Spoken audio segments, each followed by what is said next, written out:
Oke ya, saya ulang untuk memperjelas. 9 wali Songo tadi sudah saya sampaikan dari ulang. Yang pertama Sunan Gresik, Sunan Ampel, Sunan Bonang, Sunan Derajat, Sunan Kudus, Sunan Giri, Sunan Kalijogo, Sunan Muria, dan Sunan Gunung Jati.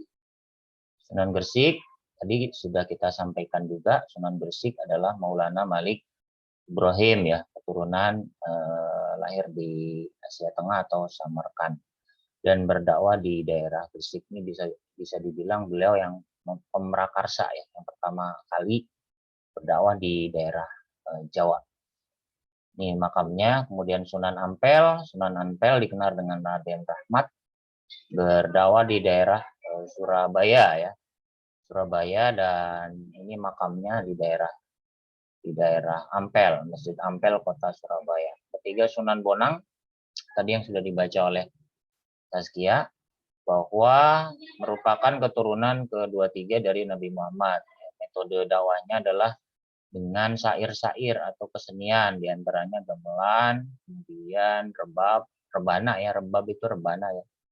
Kalau sekarang marawis sepertinya. Ya dengan kesenian-kesenian itu, terus syair Tombo Ati nih. Tombo Ati itu dipopulerkan oleh seorang penyanyi religi. Siapa? Raisa tahu? Tombo Ati tahu? Opik tahu Opik ya? Nah, itu kan ini. Tombo Ati itu ono 5 perkara, obat hati itu ada 5. Yang pertama, kaping pisan maca Quran lama nani. Pertama, baca Al-Quran dengan maknanya. Kaping pindo, salat wengi lakonono. Kedua, salat malam dirikanlah. Kaping telu, wong kang soleh kumpulono. 3, berkumpulah dengan orang-orang soleh. Yang keempat, kudu weteng ingkang suwe. Perbanyak berpuasa ya, puasa sunnah. Kalau bulan Ramadan ya puasa wajib. Terus yang kelima, zikir wengi ingkang suwe. Zikir malam perbanyaklah. Nah, salah satunya siapa yang bisa menjalankan, semoga Allah mencukupi. Ini ajaran dari Sunan Bonang Tombo Ati. Ini yang dipopulerkan oleh Opik ya. Opik terkait dengan ada 5 hal yang perlu dilakukan orang agar semakin dekat dengan Allah Subhanahu wa taala. Yang pertama adalah baca Quran, yang kedua sholat malam, yang ketiga berkumpul dengan orang soleh itu berarti mencari sahabat-sahabat, teman-teman yang baik. Yang keempat itu memperbanyak puasa sunnah, dan yang kelima itu berzikir mengingat Allah Subhanahu wa taala. Ini makam Sunan Bonang, ini makamnya. Pasujudan Sunan Bonang. Ini kalau pada hari-hari tertentu itu ada para peziarah ya. Pas Sunan Derajat, ya, dibaca coba. Nadia, silakan Sunan Derajat. Nama asli Sunan Derajat adalah Raden Kasim dan sempat mendapat gelar Raden Syahidin. Ia adalah putra dari Sunan Ampel serta saudara dari Sunan Bonang serta menjadi keturunan kedua-tiga Rasulullah SAW. Sunan Derajat sempat mencari ilmu agama pada Sunan Muria. Setelahnya, barulah beliau kembali ke daerah Gresik di Desa Jalok, pesisir Banjarwati, Lamongan. Ia kemudian mendirikan pesantren di Desa Derajat, Kecamatan Paciran, Lamongan. Sunan Derajat dikenal dengan kegiatan sosialnya dan mempelopori penyantunan pada anak yatim dan orang sakit. Dakwahnya menekankan perilaku dermawan, kerja keras, dan amalan Islam lainnya. Beliau juga mendakwahkan ajaran agama melalui suluk. Beliau diperkirakan wafat pada tahun 1522, dimakamkan di Desa Derajat, Kecamatan Paciran, Lamongan dengan pesantren yang didirikan. Ini lanjut. Ini makamnya sekarang Sunan Kudus, silakan dibaca Hasna. Udah Hasna. Nama asli Sunan Kudus adalah Ja'far Shadiq. Beliau adalah cucu Sunan Ampel dan putra dari Sunan Munjung bersama Syarifah Sukil. Sunan Kudus merupakan keturunan ke-24 dari Nabi Muhammad SAW. Beliau lahir pada 9 September 1400. Sunan Kudus giat dalam mempelajari, bahkan pernah belajar sampai ke kota Al-Quds, Yerusalem, Palestina. Setelahnya Sunan Kudus kembali ke Indonesia dan mendirikan pesantren di Desa Rorang, Kudus, Jawa Tengah. Sunan Kudus menjadi ulama besar di daerah Kudus. Ia diberi gelar Wali Al-Ilmi atau orang yang berilmu luas oleh pemerintahan Kesultanan Demak. Beliau banyak berdakwah di semua kalangan, dari masyarakat biasa sampai ke kalangan pejabat dan penguasa. Sunan Kudus diperkirakan wafat pada tahun 5 Mei 1550. Beliau dimakamkan di kota Kudus, Jawa Tengah.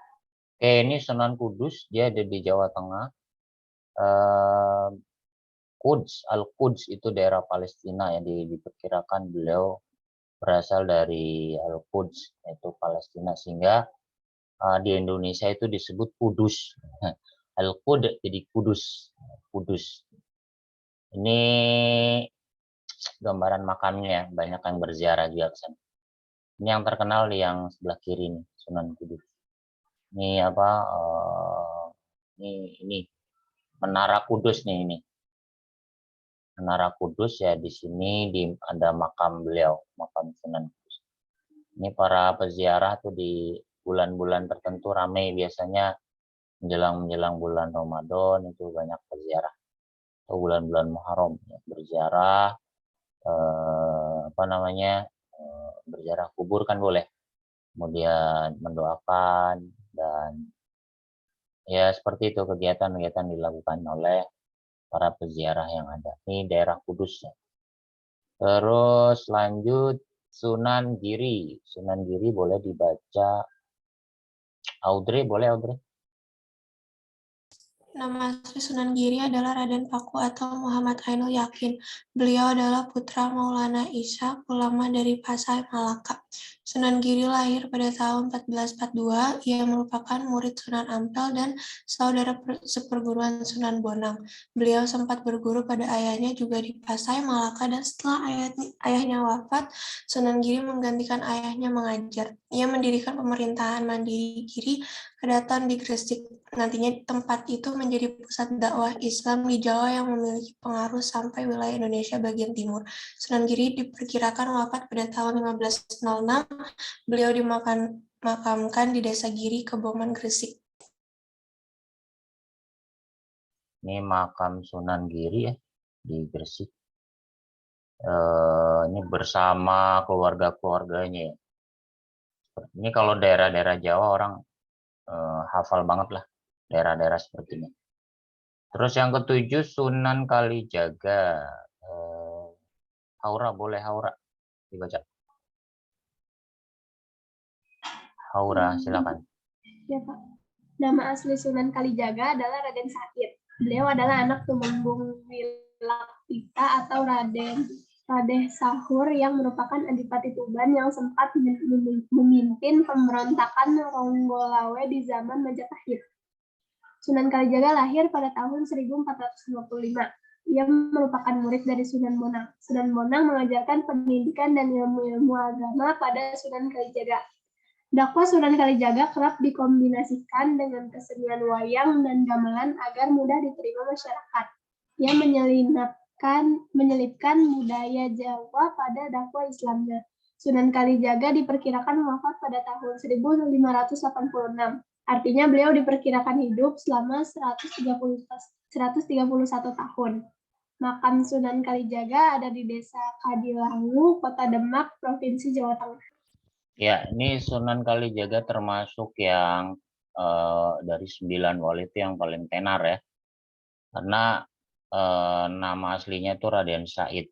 Kemudian asal mula kenapa dinamakan Kalijaga ketika ia berguru dengan Sunan Bonang itu ya diperintahkan untuk menghilangkan sifat-sifat tercelanya dengan banyak berzikir dan bertapa ya, bertapa di pinggiran kali ya. Kemudian kan ada filmnya ya. Kalian udah pernah nonton belum film Sunan Kalijaga? Belum. Filmnya panjang, bisa dicek di YouTube, banyak tuh film. Jadi Sunan Kalijaga ini kemudian bertapa di pinggir kali dan ditugaskan untuk menjaga kali. Ini orang-orang menggelarinya dengan kali jaga atau jaga kali. Jaga sungai, dia bertapa di sungai sampai waktu yang lama ya, kemudian menghilangkan sifat-sifat tercelanya dan kemudian berdakwah kembali di wilayah Kadilangu ya, Kota Demak, Jawa Tengah. Ini makamnya. Kemudian yang ke-9 Sunan Muria Nadia Fauziah, udah belum? Udah tadi, Pak. Luna silakan. Nama asli Sunan Muria adalah Raden Umar Said. Beliau merupakan anak dari Sunan Kalijaga dan istri Dewi Sarah. Sunan Muria berdakwah menggunakan metode ayahnya, yaitu menggabungkan unsur kebudayaan Jawa dengan ajaran Islam. Hal ini agar dakwahnya lebih mudah diterima oleh masyarakat sekitar. Selain mengajarkan ilmu agama, Sunan Muria juga mengajarkan keterampilan lain seperti bercocok tanam dan ramah tanam. Beliau memilih tempat dakwah yang agak terpencil, yaitu Gunung Muria di daerah Muria, Jawa Tengah. Jalur dakwah Sunan Muria pun menyebar di wilayah sekitar seperti Jepara, Kudus, dan Pati yang rata-rata berupa wilayah pedesaan atau pesisir. Sunan Muria diperkirakan wafat pada tahun 1551. Makam Sunan Muria terletak di daerah Muria, Jawa Tengah selaku pusat tempatnya berdakwah. Oke, terima kasih Luna. Ini makamnya di atas bukit ya. Kalau kalian nanti ada kesempatan mungkin berziarah atau berwisata ini, makam Sunan Muria berada di atas puncak bukit, jadi harus naik ya. Dari sini jalurnya terus naik ke atas, lumayan. Dia di puncak bukit. Ini di sini nih. Ini Sunan Muria ya. Dan ini aktivitas yang dilakukan ya, anak dari Sunan Kalijaga ya, jadi anaknya beliau nih, punya anak namanya Sunan Muria, namanya Raden Umar Said. Kalau Sunan Kalijaga namanya Raden Said ya, namanya Umar Said. Seperti itu. Jadi rata-rata hampir sama ya, menggabungkan unsur budayaan dikombinasi dengan ajaran-ajaran Islam seperti wayang ya, kemarin kan ada wayang, ada gamelan, ada syair-syair itu yang saat itu lagi tenar dan masyarakat kemudian senang untuk menggunakan itu. Terakhir Sunan Gunung Jati, bisa dibaca Najma, silakan Najma.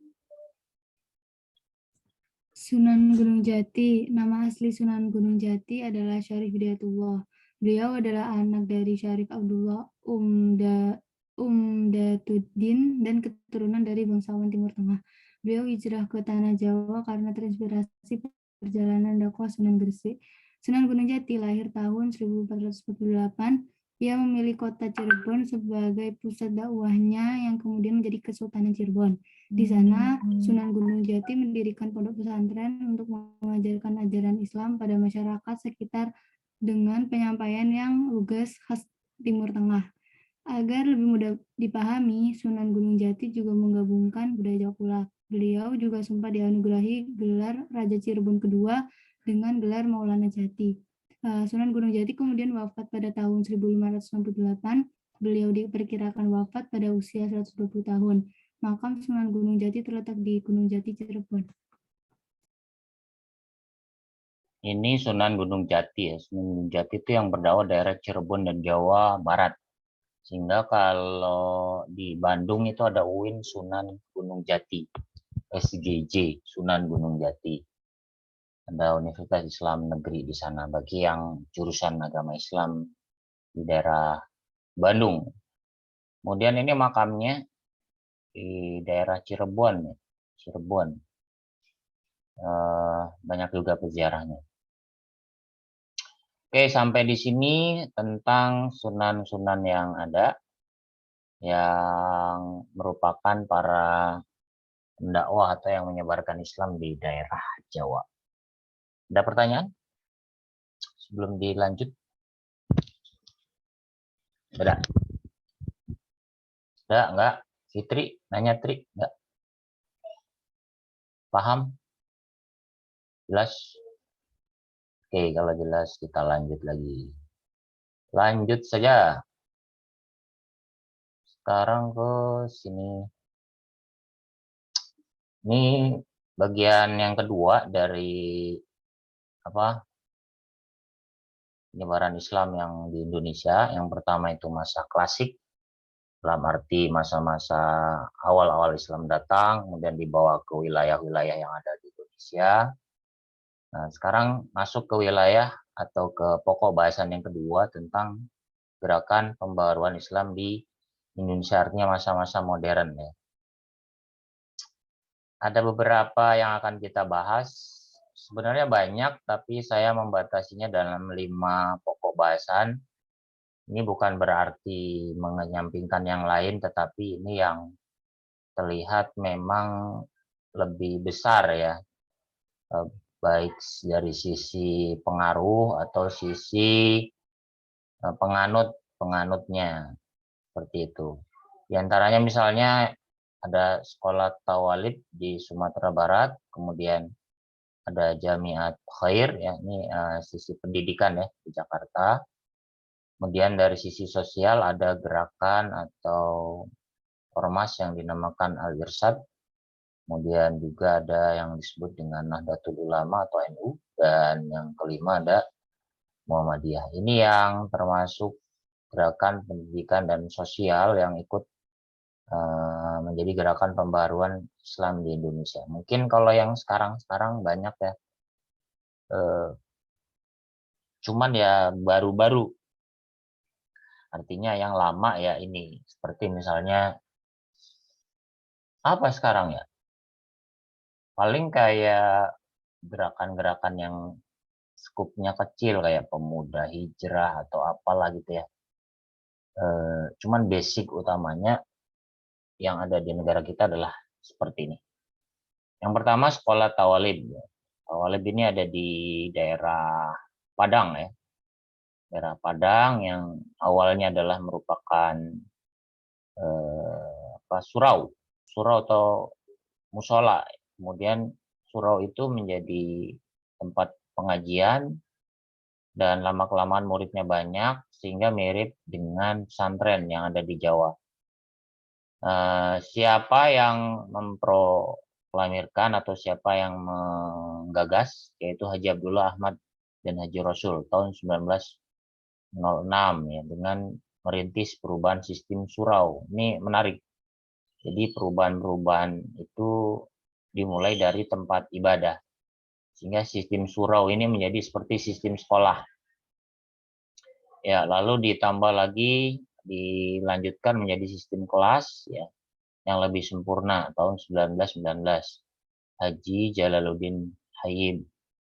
Kemudian ada bangku, ada meja, ya, kurikulum yang lebih baik, terus ada pelajar, ada koperasi pelajar untuk memenuhi kebutuhan sehari-hari, sehingga menjadi sebuah organisasi sosial yang berkembang di daerah Sumatera Tawalib. Dan jadi besar, akhirnya menjadi partai politik ya, karena menjadi sayap perjuangan mereka. Persatuan Muslimin Indonesia disingkat PERMI. PERMI merupakan partai Islam politik pertama di Indonesia. Ini sekolah, tadinya dari sekolah. Ini Tawalib School. Ini udah lama banget ya. Ini perguruan Tawalib Provinsi Padang. Padang Panjang. Mungkin yang dari Padang tahu ya, Tawalib School. Terus yang kedua Jamiat Khair. Jamiat Khair ini organisasi yang didirikan di Jakarta ya oleh masyarakat Arab Indonesia tahun 1905. Di antaranya pendirinya adalah Sayyid Muhammad Al-Fahir bin Syihab, Sayyid Idrus bin Ahmad bin Syihab, dan Sayyid Sehan bin Syihab. Semuanya termasuk golongan Sayyid, yaitu kaum ningrat atau bangsawan Arab. Sayyid ini adalah keturunan Nabi Muhammad SAW yang mereka punya garis keturunannya, punya silsilahnya. Ada 2 program yang dilakukan, yaitu yang pertama awalnya itu membina sekolah dasar, kemudian yang kedua mengirim pelajar-pelajar untuk sekolah ke Turki. Nah, sebenarnya Jamiat Khair tidak hanya menerima murid keturunan Arab, tapi juga untuk umum. Ini Jamiat Khair ya. Ini tahun berapa nih? 1905 ya, udah tua banget. Yang ketiga Al-Irsyad. Bisa minta dibantu supaya Alia Zahrani, boleh Alia dibaca Al-Irsyad.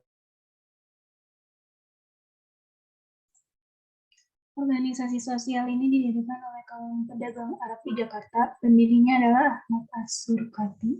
Al-Irsyad memusatkan perhatiannya pada bidang pendidikan dengan mendirikan sekolah dan perpustakaan. Sekolah Al-Irsyad banyak jenisnya. Ada sekolah tingkat dasar, sekolah guru, dan program tahasus memperdalam agama dan bahasa asing. Cabang-cabang Al-Irsyad segera dibuka di Cirebon, Pekalongan, Bumi Ayu, Tegal, Surabaya, dan Lawang.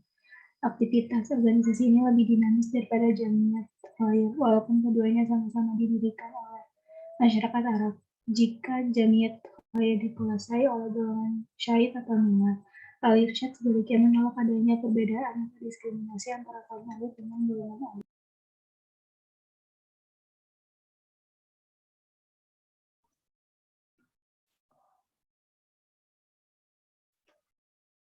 Oke. Lanjut, Al-Irsyad ini sudah didirikan oleh Ahmad Asy-Surkati. Dan awalnya sama ya, sekolah dasar, kemudian ada program tahasus. Tahasus itu program khusus ya. Kemudian menjadi cabang-cabang lain seperti di Cirebon, Pekalongan, Bumi Ayu, Tegal, Surabaya. Dan organisasi ini lebih dinamis ya, meskipun keduanya sama-sama Arab, tapi perbedaannya jika Jamiat Khair itu didirikan oleh golongan Sayyid, sedangkan Al-Irsyad sebaliknya menolak adanya perbedaan antara Sayyid dan Ningrat, sebaliknya menolak adanya diskriminasi. Jadi kalau ini lebih ke orang-orang kayaknya dulu, turunan Ningrat mereka bikin sekolahan. Nah, kalau Al-Irsyad ini untuk semua, untuk umum. Dan kita tahu sekolahnya banyak ya cabang-cabangnya. Mungkin juga kalian ada teman-teman yang sekolah di sana. Ini pendirinya, nih lambangnya.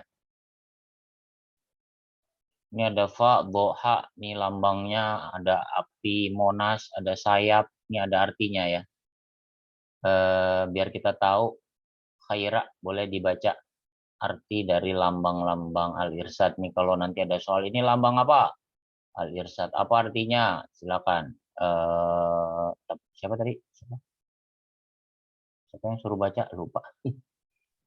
Saya, Pak. Oh ya, silakan. Arti lambang Al-Irsyad. Hati melambangkan sebuah ikatan Jumaiyah atau kelompok orang yang memiliki cita-cita akidah yang sama, yakni Islam. Dua sayap di sebelah kiri dan kanan melambangkan bahwa sebagai perhimpunan Al-Irsyad ditopang oleh kekuatan kaum muslimin maupun kaum muslimat, pria dan wanita. Dua kitab yang masing-masing dengan huruf Qaf sebelah kanan atas dan huruf H sebelah bawah, dengan punggung kitab di sebelah kanan untuk yang atas dan sebelah kiri untuk yang bawah adalah Al-Quran dan Al-Hadis, Sunnah Rasulullah, sebagai dua sumber pokok hukum Islam menjadi pegangan perhimpunan. Rangkai dua kitab dengan huruf Dot melambangkan huruf spesifik dalam bahasa Arab sebagai bahasa utama untuk menggali Al-Quran dan Al-Hadis dan sebagai bahasa pemersatu antar umat Islam. Sisir melambangkan al-musawa atau persamaan derajat antara manusia sebagaimana diajarkan oleh Islam. Sisir meski panjang giginya berbeda-beda namun memiliki ketinggian yang sama. Prinsip ini dipertolak dari hadis Nabi Muhammad SAW yang artinya orang-orang yang Islam itu mempunyai kedudukan yang sama antar sesama seperti katanya gigi-gigi sisir. Tangan yang menggenggam tangkai penopang sisir melambangkan sebuah pengertian bahwasanya seluruh irsyadiyin dan irsyadiyah, sesungguhnya dimanapun mereka berada bersama kewajiban untuk senantiasa memegang teguh dan menjunjung tinggi prinsip-prinsip persamaan tersebut. Obor melambangkan bahwasanya perhimpunan ini memiliki misi dan tujuan untuk memberikan penerangan kepada masyarakat tentang ajaran Islam yang benar sebagaimana diajarkan oleh Al-Quran dan Al-Hadis. Baik, ini ada beberapa makna ya disebut di sini ada qaf, do dan ha. Tadi diterangkan oleh Haira bahwa qaf ini Quran, ha ini hadis, ya bo ini bahasa Arab. Jadi senantiasa ini simbol yang harus dijunjung Al-Quran dan hadis. Seperti sabda Nabi kan, aku tinggalkan dua hal agar kalian tidak tersesat, yaitu Al-Quran dan hadis. Kemudian obor ini menjadi simbol penerang, kemudian sisir itu simbol persamaan bahwa semua hidup bersama ya, ini yang dipegang oleh tangan. Kemudian sayap, sayap apa tadi artinya sayap? Kekuatan muslimin ya, pria dan wanita ada saling kerjasama seperti itu. Ini makna dari lambang Al-Irsyad. Ada sekolahnya di SMP di Jakarta Utara ya. Bahkan di beberapa wilayah-wilayah lain juga ada Al-Irsyad. 4 Muhammadiyah. Kita lanjut. Marisa boleh, Marisa. Muhammadiyah. Organisasi ini didirikan di Yogyakarta pada tanggal 15 November 1912 oleh Kiai Haji Ahmad Dahlan. Dalam nama aslinya Muhammad Darwis. Kegiatan Muhammadiyah dipusatkan dalam bidang pendidikan, dakwah, dan amal sosial. Muhammadiyah mendirikan berbagai sekolah Islam ala Belanda, baik dalam satuan pendidikan, jenjang, maupun kurikulumnya. Organisasi ini sangat menekankan keseimbangan antara pendidikan agama dan pendidikan umum, serta pendidikan keterampilan. Para alumni lembaga pendidikan Muhammadiyah diharapkan memiliki akidah Islam yang kuat, sekaligus memiliki keahlian untuk hidup di zaman modern. Oke, ini Muhammadiyah. Terima kasih. Dan penggagasnya adalah Kiai Haji Ahmad Dahlan ya. Sang penggagas lahirnya Persyarikatan Muhammadiyah. Kemudian sejak kecil dia belajar agama, kemudian ketika 15 tahun menuntut ilmu di Mekah selama 5 tahun. Di sana bergeraklah dia dengan beberapa pemikiran seperti Muhammad Abduh, Al-Afghani, Rasyid Ridho, Ibnu Taimiyah, dan semua tokoh-tokoh besar pemikiran pembaharu di dunia yang berada di tanah Mekah. Kemudian kembali ke Indonesia dan menggagas sebuah aliran pembaruan yang dikenal dengan Muhammadiyah. Seperti itu.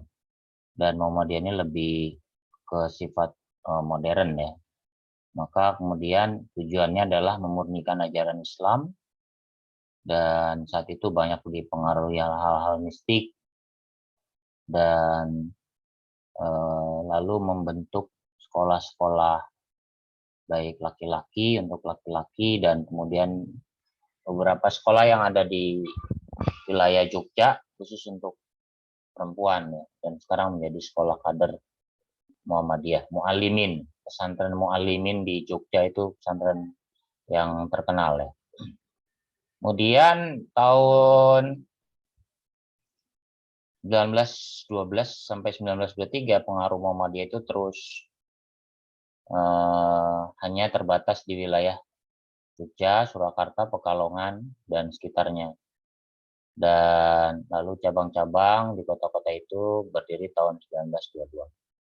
Tahun 1925, 3 tahun setelahnya, Hamka, Haji Abdul Malik Karim Amrullah, ini seorang tokoh nasional, Ketua Majelis Ulama Indonesia yang pertama, zaman Presiden Soekarno, membawa Muhammadiyah ke Sumatera Barat dan membuka cabang di Batang, Agam, Sumatera Barat. Terus semakin menyebar sampai ke Sulawesi, Kalimantan, dan tersebar ke seluruh Indonesia. Ini ada beberapa kampusnya ya. Universitas Muhammadiyah Malang ini juga bagian dari pembaruan dari Muhammadiyah. Kemudian UMJ, Universitas Muhammadiyah Jakarta, ini yang di daerah mana ya? Daerah arah-arah Ciputat ya, UMJ. Ada UHAMKA juga, sama basisnya adalah Muhammadiyah. Juga punya rumah sakit PKU Muhammadiyah Surakarta. Juga ada rumah sakit di beberapa wilayah. Ini pendiri Muhammadiyah. Ini lambangnya, lambang Muhammadiyah. Arti lambang Muhammadiyah, di sini ada ini Kiai Haji Ahmad Dahlan Muhammadiyah. Ini ada matahari. Mataharinya ada 1, 2, 3, 4, 5, 6, 7, 8, 9, 10, 11, 12. Muhammadiyah ya. Asyhadu an la ilaha illallah, asyhadu anna Muhammadar Rasulullah. Apa arti lambangnya? Mari kita lihat. Jihan boleh, Jihan? Jihan, arti lambang Muhammadiyah.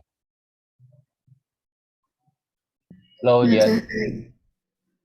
Matahari merupakan titik pusat dalam tata surya dan merupakan sumber kekuatan semua makhluk hidup yang ada di bumi. Bila matahari menjadi kekuatan cikal bakal biologis, Muhammadiyah diharapkan dapat menjadi sumber kekuatan spiritual dengan nilai-nilai Islam yang berintikan 2 kalimat syahadat. 12 sinar matahari yang memancar ke seluruh penjuru diibaratkan sebagai tekad dan semangat warga Muhammadiyah dalam memperjuangkan Islam. Semangat yang pantang mundur dan pantang menyerah seperti kaum Hawari, sahabat Nabi Isa yang berjumlah 12. Warna putih pada seluruh gambar matahari melambangkan kesucian dan keikhlasan. Warna hijau yang menjadi warna dasar melambangkan kedamaian dan kesejahteraan. Oke, terima kasih Jihan. Jadi ini lambang-lambang dari Muhammadiyah ya. Tadi 12. Cahaya ini yang warna hijau ini 1, 2, 3. Ini katanya adalah merupakan simbol-simbol penolong ya. Ini ada 12 simbol-simbol kaum yang menolong, membantu. Dulu Nabi Isa punya sahabat-sahabat yang menolong dan menyebarkan agamanya. Disebut kaum Hawariyun. Ada jumlahnya ada 12 orang. Nah, ini Muhammadiyah menggambarkan ya 12 ini bahwa Muhammadiyah bersiap siaga untuk menolong kaum muslimin siapapun dia. Seperti itu. Dibalut dengan 2 kalimat syahadat, asyhadu an la ilaha illallah, asyhadu anna Muhammadar Rasulullah. Warna putihnya kesucian, warna hijaunya adalah lambang kesejahteraan. Itu yang dimaksud dengan lambang Muhammadiyah, ya, sebagai matahari yang terus menyinari tata surya, sumber kekuatan makhluk hidup. Itu Muhammadiyah. Terus terakhir NU, Nahdlatul Ulama, ya, bisa dibaca ini oleh siapa yang belum ya? Yang belum ini pada off cam. Safia deh, boleh Safia? Safia boleh? Monggo. Nahdlatul Ulama didirikan pada 16 Rajab 1344 Hijriah atau 31 Januari 1926. Organisasi ini dipimpin oleh Kiai Haji Hashim Asy'ari sebagai Rais Akbar. Untuk menegaskan prinsip dasar organisasi ini, maka Kiai Haji Hashim Asy'ari merumuskan kitab Qonun Asasi atau prinsip dasar, kemudian juga merumuskan kitab I'tiqad Ahlussunnah wal Jamaah. Organisasi ini bertujuan untuk menegakkan ajaran Islam menurut paham kitab I'tiqad Ahlussunnah wal Jamaah di tengah-tengah kehidupan masyarakat di dalam wadah negara kesatuan Republik Indonesia. Lanjut Safia, bawahnya.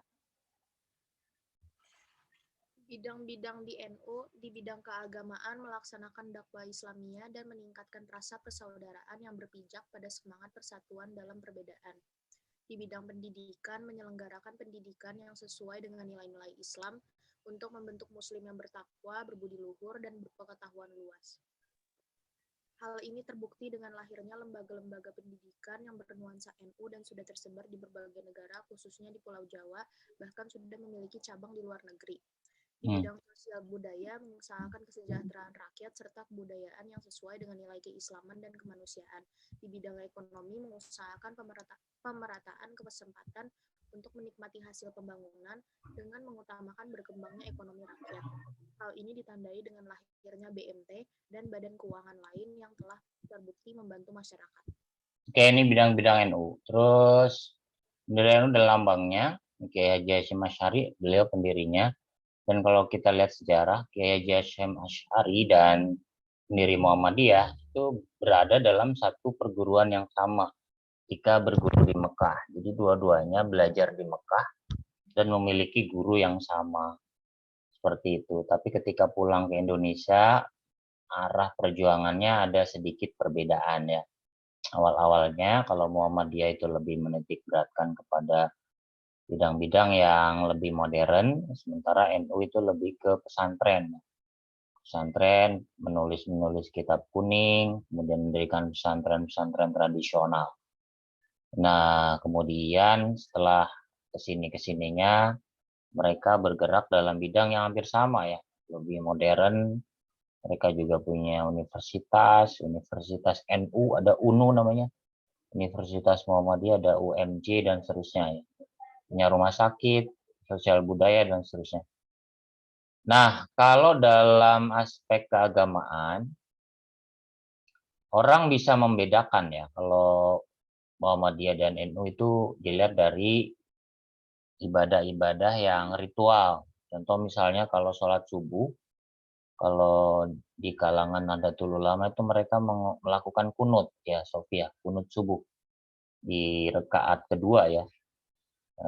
Kamu pernah jumpain nggak di masjid atau apa? Kalau subuh kunut nggak, Sofia? Nggak, kayak. Nah, kalau orang Muhammadiyah itu nggak kunut. Kalau NU kunut ya, Allahumma hdina fi man hadait wa afina fi man afait. Itu kan ada ya di rakaat yang kedua. Terus juga kalau setelah sholat mereka itu zikirnya jahar itu kedengeran. Subhanallah, alhamdulillah, la ilaha illallah, kan suara kedengeran ya. Seperti itu. Atau juga mengadakan ritual-ritual keagamaan seperti Maulid Nabi, ada pengajian-pengajian, mengundang penceramah di masjid, seperti itu. Itu kalangan-kalangan Muhammadiyah. Terus kalau orang meninggal dunia di rumahnya diadain yasinan, tahlilan gitu kan, yang 3 hari, 7 hari, setahun itu di bidang keagamaan orang-orang Nahdlatul Ulama, dan itu diyakini oleh mereka sebagai sebuah ajaran yang benar dan memang dalilnya mereka memiliki. Itu yang sedikit ritual ibadah yang membedakan. Ya, seperti itu. Nah, ini lambangnya. Ini kayak Kiai Hasyim Asy'ari, sejarahnya, terus karya-karyanya banyak ya. Rata-rata itu adalah karya-karya yang kaitannya dengan kitab kuning. Kitab kuning, karena memang tadi awal-awal beliau itu lebih ke mendalami secara ilmiah ke kitab ya. Sedangkan kalau Ahmad Dahlan langsung terjun ke masyarakat dengan membuat pembaruan-pembaruan kayak tadi bikin masjid, rumah sakit, universitas, itu kedepannya seperti itu. Awal-awalnya gagasan beliau. Kalau Kiai Hasyim Asy'ari lebih ke ilmiah, ke mengarang buku, mengarang kitab ya. Maka karyanya banyak nih. Kitab An-Nur Al-Mubin, An-Nurul Mubin fi Mahabbati Sayyidil Mursalin, Tanbihat Al-Wajibat Liman Yasa, Maulid, kemudian Ahli Sunnah wal Jamaah, Al-Durasul Muntasyirah dan seterusnya. Jadi ini kitab-kitab yang dikarang oleh beliau. Terus arti lambang NU, ini lambangnya seperti ini, ada bola dunia, ada bintang, ada tulisan NU, ada Nahdlatul Ulama, ada beberapa pengertian. Bisa dibaca mungkin oleh Najla Afifah, boleh Najla? Arti lambang NU, bola dunia adalah tempat manusia tinggal. Tali atau tambang yang mengelilingi bola dunia artinya lambang ukhuwah atau persaudaraan. PT Indonesia melambangkan NU didirikan di Indonesia, berjuang di Indonesia. Dua simpul ikatan di bagian bawah melambangkan hubungan vertikal dengan Allah dan hubungan horizontal dengan sesama umat manusia. Untaian tambang berjumlah 99 melambangkan Asmaul Husna, Allah yang berjumlah